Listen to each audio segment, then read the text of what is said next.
the Tianhe Stadium in Guangzhou in the People's Republic of China. This is the gymnasium. It's an exciting place where they have all kinds of activities, including basketball. But tonight they're here to see a really, really big fight involving Andrew Golota's comeback, you might say, a comeback of sorts. Here is Andrew Golota. It seems that in the big fights, Golota has been battling himself as well as his opponents. He's an interesting guy, to say the least. Will he rise to the occasion tonight? That's what this fight's all about.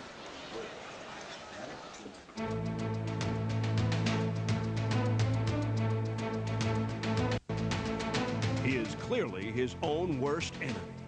Few fighters in the history of boxing have had a crazier, more self-destructive career than the enigmatic, foul-prone Pole, Andrew Golota. At one time, some believed this rugged brawler with his undefeated record and aggressive attitude had the potential to be the heavyweight champion.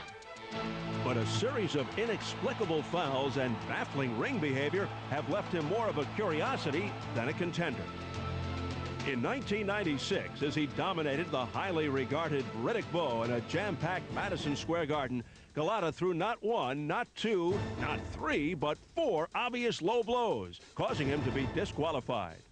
It was a very difficult fight because it was first time in the big audience. I mean, actually, the Madison Square Garden was like 18,000 people, And most of them didn't look for me. Otherwise, I don't know. In the rematch 6 months later, Golota continued to dominate and continued to commit fouls, adding a headbutt to his repertoire of low blows. Not surprisingly, the fight ended early in disqualification and disgrace. And actually, it was a little bit progress, because I just showed twice low blows instead of 4 times the first time,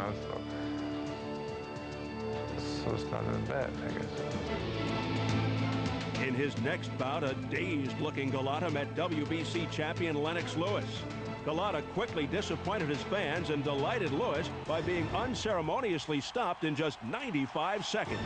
He later claimed an unwarranted but prescribed injection of painkillers had left him lightheaded and disoriented. I got a problem with my knee. It was swollen. My doctor took all the fluid out, put a painkiller, and it was a big mistake. So it was a story, After winning a half-dozen bouts, Golota hoped to once again enter the top echelon of the sport by beating the highly touted, undefeated Michael Grant. He knocked Grant down twice in the first 3 minutes, but entering the 10th round, leading on the scorecards, Golota was knocked down. Then, suddenly and surprisingly, he decided to quit fighting. Aware his history of dirty tactics and erratic behavior have sabotaged his once promising career, Golota knows that winning is now his only salvation. Whenever you win, it makes you happy always, because it's the most important thing in boxing, whatever you win. If you don't win, you're gone, you're history.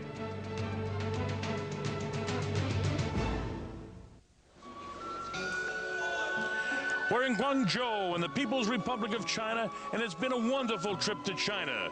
The people have turned out here to see the main event of the evening featuring Andrew Golota and Marcus Rhode. The main event is coming up now. Bob Sheridan with Dr. Freddie Pacheco, the fight doctor, and Bobby Ches. It's been an exciting evening so far, but the excitement is yet to really happen. Who knows what this man Andrew Golota might do in his 10-round affair with Marcus Rhode. What we do know is that Rhode is about to make his way into the ring, and we'll have the main event of the evening underway very, very shortly. Now, Rhode is a football player. No football player has ever really been able to make the transition from boxing into any sort of a successful career. Here he is, Marcus Rhode.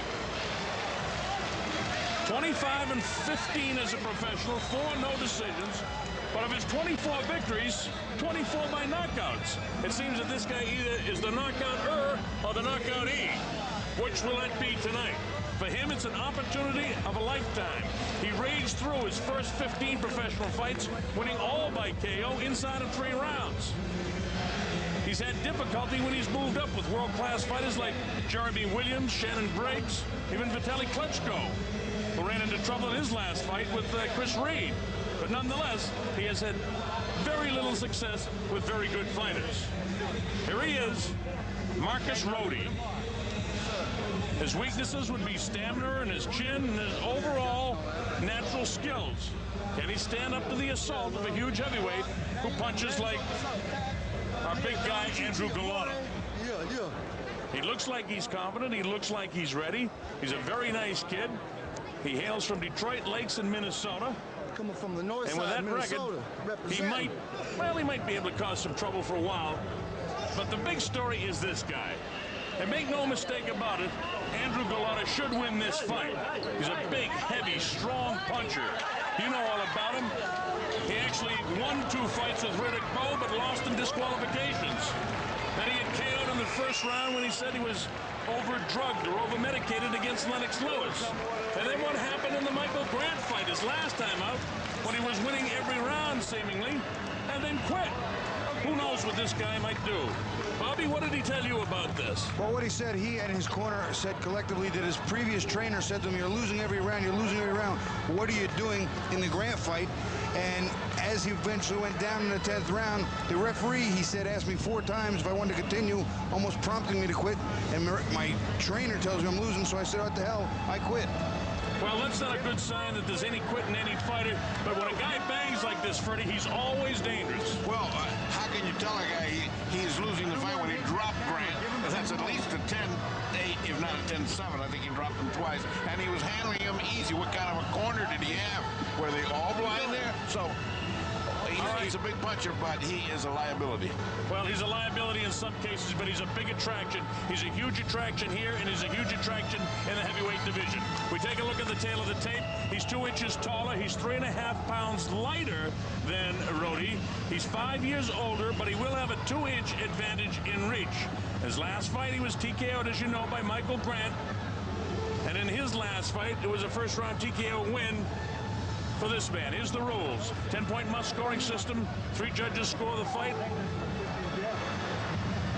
Before the end of the 4th round, it's a technical draw on the accidental headbutt rule. After the 4th round, it goes to the scorecards. The other rules will be there's no standing 8 count, a mandatory 8 count following knockdowns, and a fighter must get up following a low blow, or he will be counted out.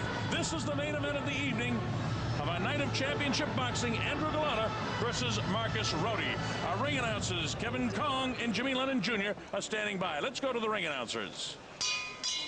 各位观众，再一次欢迎大家来到广州市天河体育馆观看世界职业拳击比赛。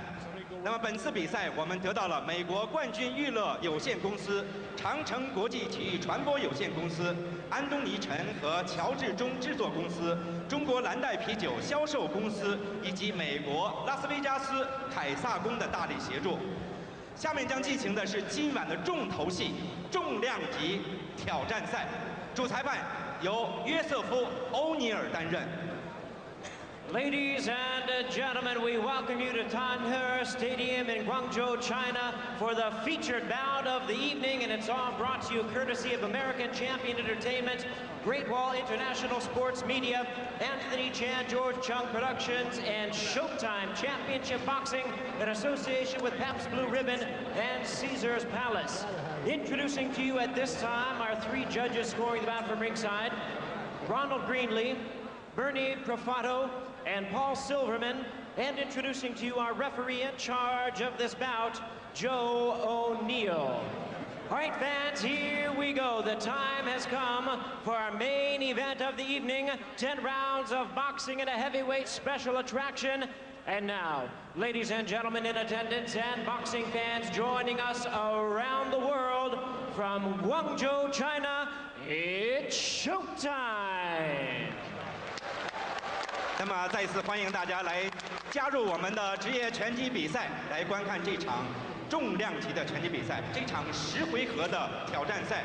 我们首先要向大家介绍蓝角的拳手马库斯·罗德，人称拳台的大猫。在过去的比赛中，24胜15负，4次无结果。特别要说明的是，他24场的胜利全部是击倒对方而获胜的。 Ladies and gentlemen, introducing to you first on my right, fighting out of the blue corner, wearing leopard trunks. He is fighting out of St. Joseph, Missouri. He weighed in at 250 pounds with a record of 24 wins, 15 losses, 4 no decisions. He has all 24 wins coming by way of knockout.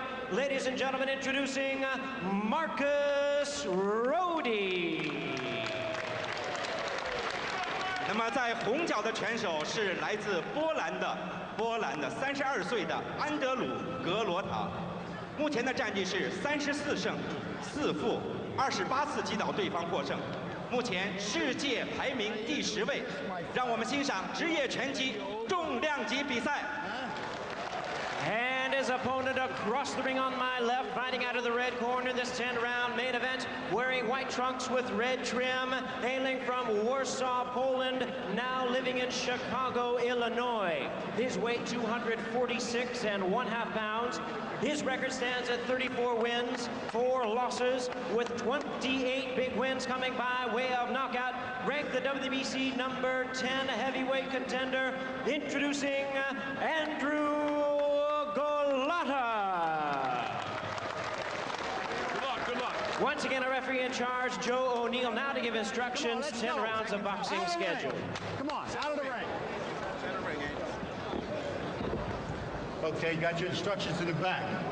They come to see you fight, not be referee. We understand that? Yes, sir. Any questions from this corner?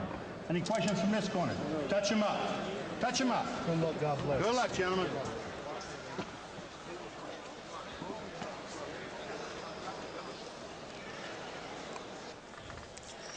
All right, so we're set to go, Bobby. The keys to victory. Well, for Andrew Golota, what he wants to do is establish the jab. He's a pretty good jabber for a big man. Also, he's got a terrific straight right hand. We saw him drop Michael Grant with it, and a good left hook to the body, good body punches. That left hook to the body works well for him. Now, Marcus Rhode, he's going to have to use a lot of lateral movement defensively, get out of the way, and also an overhand right and uppercuts on the inside. That overhand right, he says is key, but we'll see. All right, so now we're just about set to go. We're waiting for the opening bell of the evening, and we'll have this underway. Make no mistake about it, this is kind of like the Mike Tyson-Julius Francis fight in that Golota should handle Rhode, but how he handles him is the key, too, to the success of his future career now. Big Andrew Golota, big, strong kid from Poland, living in Chicago, up on his toes. As Bobby said, he can do a lot of things well. He's got a terrific jab. He's got great body shots. Golota, of course, in the white trunks with the red trim. Leopard skin trunks is Rhode. Rhode doesn't have the kind of experience against the type of fighters that Golota has been in with. Golota has beaten the best and somehow or others managed to lose in fights that he should have got the victory. There's the jab in the face of Rhode. Big shot to the body. Boy, body shots like that can hurt a man. And this guy's body is nothing but a jelly roll. How does he come in here to fight with that kind of shape? Look at that. The only one I've ever seen able to pull that off was two-ton Tony Golota. I was going to say. And that's about it. I think you're too young to remember two-ton Tony, but that was about it. You know, I made the statement that he's beaten the best that was, you know, in our minds he beat the best. He never did, in fact, get the victories that he probably was entitled to for various dubious reasons, but he has the capabilities of beating the best. I want to make that clear. And there you see Rhode trying to land that overhand, that looping overhand right to the side of Golota's jaw. He is giving it his best effort, but his power doesn't seem to be able to move Golota at all. Golota does a nice job covering up with the right hand. He wants to get that jab through there and drop the sledgehammer right on this guy. Just pause with the jab. There's the right hand, but it goes over the shoulder. Step back, clean. Manager told me, I told him to go out here and hit this guy in the cup. Maybe he'll go crazy. And he says, my kid won't do that. He says he refuses to do that kind of fighting. I said, oh, well. Well, you know, sometimes when you're in a fight, you want to make it into a brawl. If you know that you have less ability than the guy, you got to do something to get him off his game plan. He felt the power with that shot there. There's a low blow there. See what I'm talking about? The referee says, no, that was a good shot. We'll show you later that it wasn't a good shot, but the referee was not in position to see it. I didn't get to see the shot cleanly myself, but his trunks are falling off. Well, it was a low blow, Bobby, to be sure. Anything below the belt now might be below the cup and everything else because his pants are falling off. Yes, they are. Golota back to the jab again. His hands are high. And now Rhode right back with a big shot to the body. And the referee, Joe O'Neill, says, hey, you keep him up. And that's what the manager said. Let him get crazy. Let him get frustrated on you. And, of course, we know what happens when Golota goes crazy. So that's one of the problems that we're going to face here. Can he be disciplined and just take out this guy? He's going to lose his trunks. That's what this fight is all about. The trunks are coming down. They continue to come down. Tapped with that left hook by Golota. Golota upstairs with the light left, throws the right hand, catches with a good left hook. He's in the ropes. The referee lets it continue even though Bobby. It's supposed to be scored a knockdown. Well, actually, not really. Only if the ropes helped, not helped, but kept him up exclusively. He bounced into the ropes, but I don't think he was going to actually hit the canvas if the ropes weren't there. Well, we'll find out, but it's academic now because he's just trying to hang on and survive this first round against a big, strong Andrew Golota. Finally pulled his pants. All right, the bell ends round number 2, and you won't say it was a great round of boxing, but interesting. Hold up. Who the fuck is my chair? Hold your hand up. Stand up for a minute. Hold your hand up. All right? Take a breath. Put your arms down. Take a breath. All right? You did real good that round. I want you to goddamn move more, though, all right? Move. Don't even sit down right now. I just want you to move. I want to sit down. Just stand up for a second. I want you to listen to me. I want you to move. Sit down, man. Listen. All right?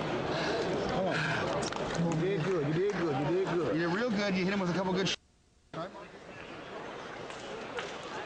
There's what looked like the low blow. It was a rising right uppercut. It looked like it caught some of the trunks and some of the trunks that were below the belt. A little later in the fight, he got him in trouble on the ropes, the left hand, and the ropes actually kept him from falling out of the ring, but I don't think it was a big punch. Partial balance, partial good left hook by Golota. Second round. All right, so Golota wins round number 1, and not really dramatic style, but again, this guy, I keep using the word interesting. This guy is interesting to watch. Golota, the big, strong guy in the white trunks facing you. You see what we're doing here is to see how Golota takes it when things get crazy. Every boxer that's going to fight him is not going to try to get him crazy. And one of the ways is to punch low. That's what's going to happen. How does he take it? Well, he goes with the right-hand lead right now. He's having things his way. He bangs the guy low. He bangs it behind the head. Referee O'Neill seems to let him do whatever he wants. There's no doubt in my mind that Andrew Golota definitely has a mean streak in his system. Oh, he caught him with the right hand and staggered him. Now he's looking for the uppercut to finish. This guy doesn't want to fight anymore. No, he's felt the power. He's staggering to his left side. Andrew knows he has him in trouble. He tries to hang on. He bangs him inside. He's trying to finish the fight off. Dicks to the body. Good body shot by Andrew Golota.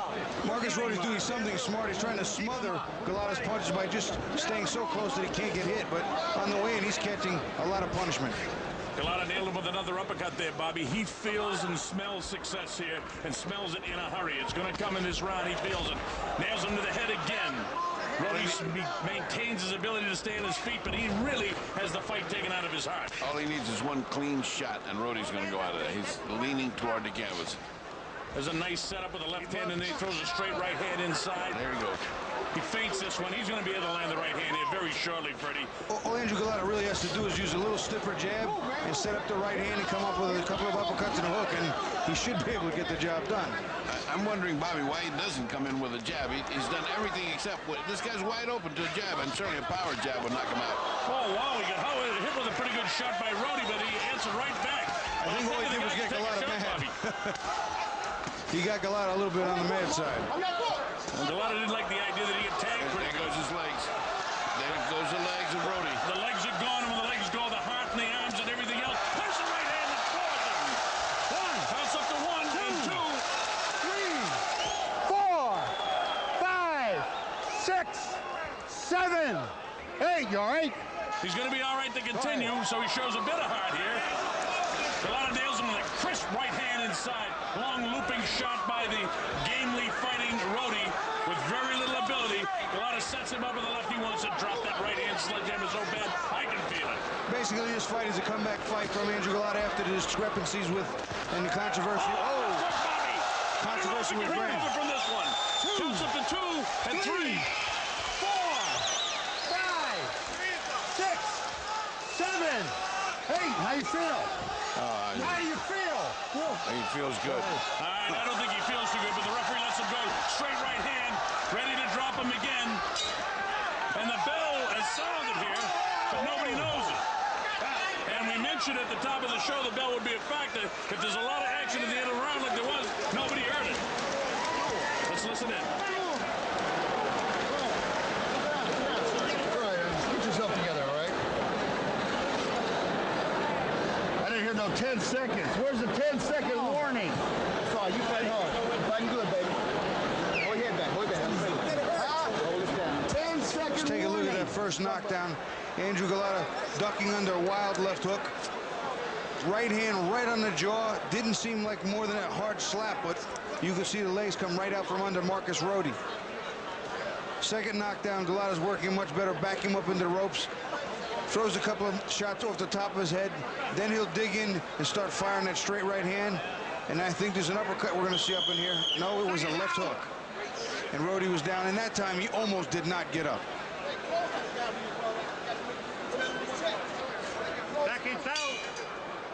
All right, here we go, round number 3. I doubt if it'll get beyond round number 3 because Golota's right on him like a cat. Basically, this is a showcase for Golota on confidence builder, bring him back after the controversy with Michael Grant.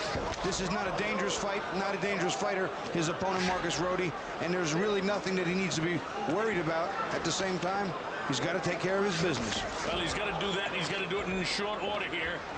His demeanor is one of a bored fighter. You know, like, hey, this is easy. I'm just going to go out and do this. Let's finish. I mean, he doesn't look worried. He doesn't look like he's going to worry about a thing. Well, some power there that landed on the glove. Golota had him in a headlock and reached around behind his back and hit him in the face with his right hand. Oh, a body shot that dropped him to the ground. He's claiming it's a low blow, but that was a clean blow. 5 minutes. And now he's calling it a low blow. It wasn't a low blow, but the referee is calling it a low blow. Come on. Relax, all right? You can hit low. If you can hit low, you will go. The referee said, did you get hit low? He's supposed to know that. Ready to continue? Now you ain't going to get 5 minutes. Come on, you ready? All right, time. Time in. All right, time is back in. He didn't give him the 5 minutes. He said, did you get hit low? He asked him, and the guy said, yeah. What else would he say? I didn't think he got hit low. I think he got a good body shot is what he got. It's academic now because this guy's going to finish him off. Andrew bangs him behind the head, goes back to the body, and this guy wants to quit. And all he's going to do is give him an excuse. Andrew, come with the uppercut, my son, and you'll have him out of there. These are two different quality fighters. Obviously, one is a world-ranked fighter with championship potential. The other, a good club fighter at best. Well, he's just a punching bag right now. Fights back. Oh, he gets hit with the right hand and goes down again. For the second time. Counts up to 3. 3, 4, 5, 6, 7, 8. Marcus Rhode just looked at me, shook his head no like he was okay, and got up on a count of 8. All right. How many more times will we go down before they stop this thing? He's hit again. I really don't know what kind of patience the referee has. He's been down, he's taking a beating. How much more does he want for this guy? Do they want to scramble his brains up a little bit? Well, he gets through the ropes this time. This man has no legs, no reflexes, no reason to be fighting. His corner came in and stopped the fight. Marcus Rhode's trainer's in saying that's it. All right, so it's all over. The cornerman, as soon as he goes up in the apron, the fight's over. You don't have to throw a towel in. As soon as your cornerman goes up in the apron, according to the rules of boxing, disqualified. The fight is over, and the guy should be disqualified. We'll have to wait and see how they score it, whether they score it a disqualification or they just call it a TKO. It's kind of up to the referee. If they follow the rules strictly, it would be a disqualification, Bobby. You're right. Okay, let's talk about the big point here now, Freddie. This guy showed there was one low blow. There was a questionable blow, but that one wasn't a low blow that he stopped it. This guy is really a fighter to be reckoned with in the heavyweight division. I think he is a fighter to be reckoned with. It's not his opponent that you got to worry about. It's him that you got to worry about. And everybody that fights him is going to try to get him mad and try to get him to explode. That's the problem with Golota. A prime fighter, he is. And he could fight all other 3, but he's got to prove that he can keep his temper. All right, Doctor. Bobby, well, how do you feel about it? Well, you know, he is one of those guys we've seen. He has either an attention lapse or some sort of void in his head where he just does not pay attention, and he does some things that are very bad, and there's no reason for it, especially against an opponent this bad.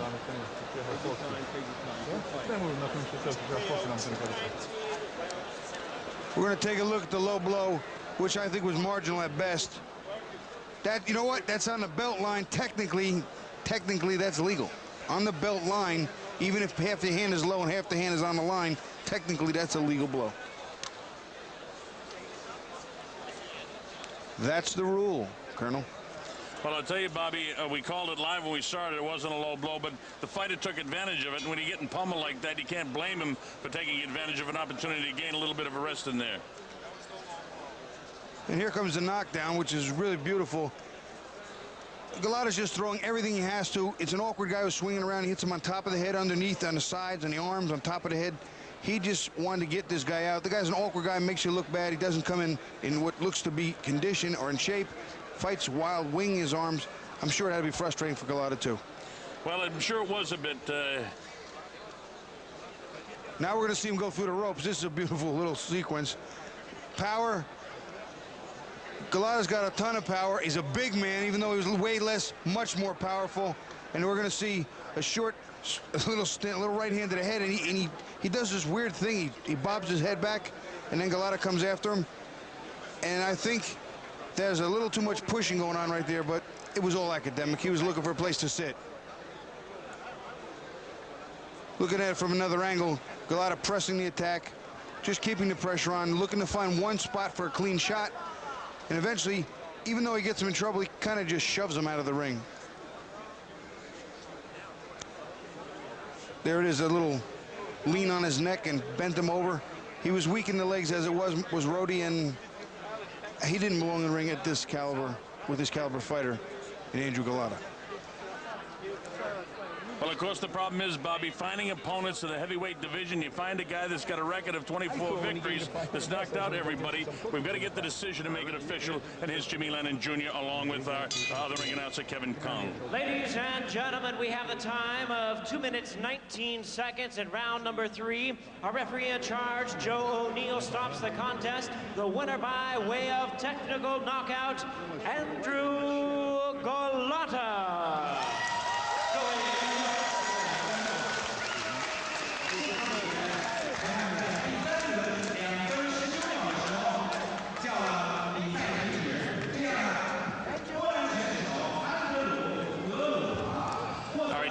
Pacheco is getting into position, and we will have an interview with Andrew Golota. It was, again, I used that word interesting probably too many times, but what else can you say about Golota? He's a guy you don't want to miss when he fights. Well, you know, he has some things he brings to the table that are very exciting, but not necessarily legal, and that's always a question mark.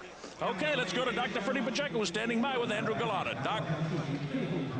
That fight was, to get the rust off, I imagine? You know what, it was a tough fight for me, you know. And I thought it was going to be worse. You thought it was going to be worse? I mean, yeah, you thought he was going to be better? I thought he was going to be better, yeah. Do you realize that almost every fighter that comes to fight you wants to hit you low so that you can get mad and do things? You realize most people are going to do that to you? I think he tried to hit me low, but you know what? I don't care about that. I still don't have a cup. Yeah. But the reaction of the referee is a little bit difficult for me to understand because, you know, I didn't hit him low. Yes, he and the referee even asked the fighter, did you get hit low? I mean, he didn't even see it. So it was kind of a strange referee. Did you think they went on too long? Because I didn't think you needed that last little bit there. I mean, he was through. It was all right. I mean, he did the best, you know. And yeah, he did the best he could, but it comes to a point where he's just taking punishment for nothing. He could beat you. He did no reason out there. He was just getting hit. But nonetheless, this is a satisfactory tune-up fight for you. You're satisfied. You're yes, happy. I am. You know, I need this win. You know, it's my next win after my big loss. You know, and I'm going to be back. You know. If you had a choice of all the 3 top guys that are fighting, who would you like to fight best? I fight anybody. You know, I don't care. You inside you, who would you like to fight best? I love Mike Tyson. You know, but Mike Tyson, not bad. It's up to him. You know. All right. Are you satisfied? Al Serto, one of the old professors of boxing. What do you think? Well, I'm satisfied with his performance. You know, he's been in a layoff, so he needed the rust to come out of him. As far as the big loss that he's talking about, that wasn't a loss at all. He gave the fight to the guy. Yeah. That was a gift. That was a gift, right. Not too many of those things are going to happen. All right. How about coming to China? One last thing. You like it here? Was it all right? I'm a little bit disappointed, you know, because I didn't see the great wall. Yeah. I like to think. Well, you didn't see the great fight either, so you shouldn't have seen the great wall. You didn't see the great fight? No great wall. That's it. Okay. Yeah, we'll see you back in the States. You know? Al, stay well, and we'll send you back to the Colonel and Bobby.